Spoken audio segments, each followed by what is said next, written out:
like New York. Well, Simone, I mean, as you look at this through the lens, I guess, of a psychosexual therapist, what do you make of this? I mean, he says he's been in therapy and that they've put this behind them, you know, a year ago. Is it that easy? I mean, is this something that you just stop doing?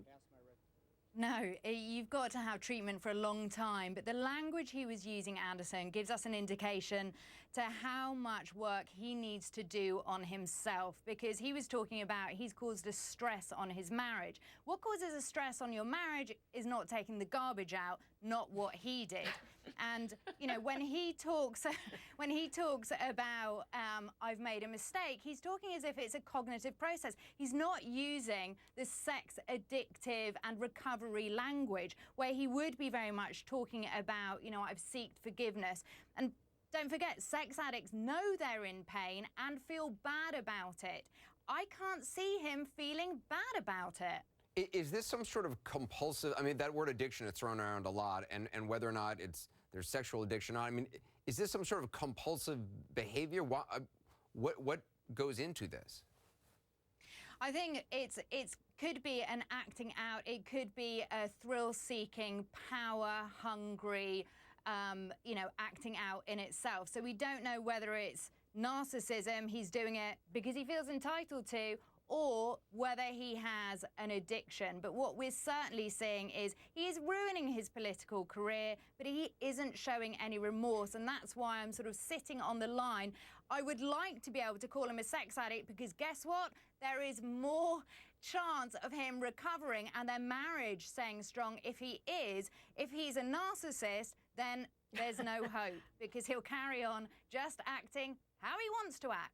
And Gloria, from a political standpoint, I mean, you know, in the city, people are willing to give people a second chance. Sure. I guess now the question is this a third chance that people would be giving him? Right. Will people buy this latest story, which is basically a new one? Well, you know, I think voters anywhere don't like to be fooled. They're willing to forgive, and we always talk about the politics of redemption and all the rest of that. But the notion here is that Weiner, while he sort of vaguely alluded to the fact early on that there were other women, the timeline of this, as Dana has pointed out, is so important, because the feeling was that after he left the Congress, he was working on his life, he was working on getting his head back on straight, and now we discover for another year he was still sexting. And New Yorkers may say, you know what, you probably tried to get away with this without telling us all the details until it was divulged on a website, and they probably won't like that. He is a formidable campaigner, though, Dana.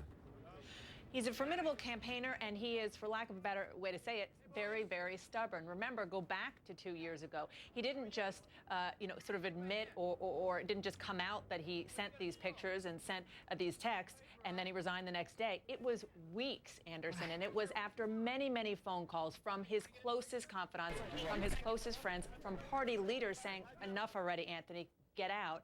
And him saying, no, I'm not going to go, I'm not going to go. And it frustrated them, and it was a story that went on and on.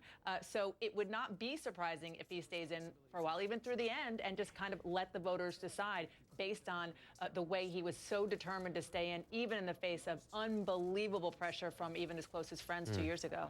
Dana, thanks very much. Gloria Borger, Simone Bien, it's good to have you on. Thank you very much. Coming up, the NTSB steps in to try to figure out why the nose gear of that Southwest Airlines jet collapsed as it arrived at LaGuardia Airport, causing that scary landing for passengers. We have the latest in the investigation, and also the incredible encounter caught on tape between scuba divers and humpback whales. I'm going to speak with the divers who were in the water when that happened.